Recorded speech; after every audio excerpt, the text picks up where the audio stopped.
नागपूर्ण किचनमध्ये आपले स्वागत आहे। आज मी तुम्हाला चिकनचा पातळ रस्सा तिखट तो करून दाखवणार आहे। त्यासाठी मी हे घेतलेले साहित्य आहे धणे, तीळ, फूल आणि लवंग आणि काळी मिरी। हे चक्रफूल आहे। आता त्याची मी बारीक पावडर करून घेणार आहे। ह्याच्यामध्ये मी हे भाजून काही साहित्य घेतले। कांदा खोबरे हा चांगला खरपूस भाजून घेतलाय। लसूण, हिरवी मिरची, हे अद्रक आणि कोथिंबीर ही मी नंतर वाटणार आहे, परंतु मी आता धणे, तीळ आणि काळी मिरी हे सुकेच वाटून घेणार आहे।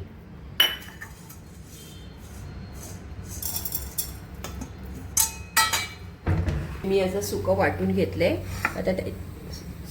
आता हे त्याच्यामध्ये मी सगळा हा आपला ओला मसाला आहे, लसूण वगैरे ते मी टाकते आहे। एकजीव करून घ्यायचे। त्यातच कोथिंबीर सुद्धा, थोडं अद्रक, हे थोडं पाणी घालून मी त्याची पेस्ट करते। आपला बारीक मसाला तयार झाला आहे। हा बघा छान पेस्ट झाली आहे तयार। आता मी त्याला तेलामध्ये परतवून घेते। मी याच्यामध्ये 3 पळी तेल घेते आहे। चांगला झणझणीत रस्सा झाला पाहिजे म्हणून मी हे त्याच्यामध्ये कांदा टाकते। कांदा छान परतून घ्यायचा।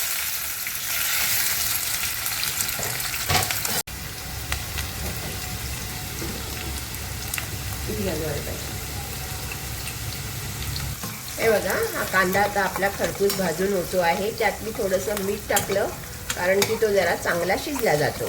त्यामध्ये हा टोमॅटो सुद्धा मी कापून घेतलाय, त्याला चांगला स्मॅश करून घेते। आता बघा आम्ही चवीनुसार हा मसाला घेतलाय। त्याच्यात हळदही घेतली।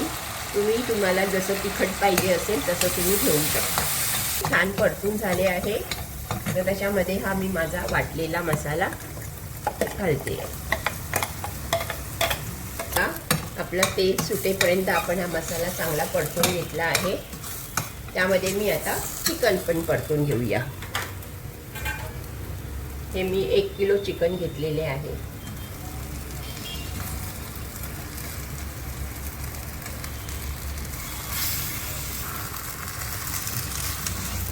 आता ह्याला आपण चिकनला पाणी सुटेपर्यंत, मसाल्याचं सुद्धा पाणी सुटेपर्यंत आपण ह्याला वाफवून घेणार आहोत। हे बघा चिकनला मसाल्याला छान पाणी सुटलं आहे। त्याला फिरवून घेते। सुगंध पण खूप छान येतोय आणि मसाला पूर्ण लागला आहे। बघा मला एवढा रस्साला पाणी लागणार आहे तेवढं मी टाकलं आहे। तुम्हाला पण कमी जास्त करायचं असेल तुम्ही टाकू शकता। आता मी ह्याला 2 शिट्या घेणार आहे, थोडं चिकन कच्चं राहू नये म्हणून।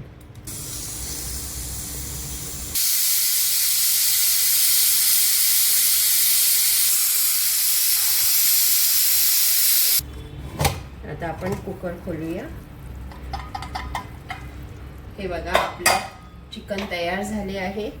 छान तरी आली आहे आणि रसेदार तिखट झणझणीत चिकन आपलं तयार आहे।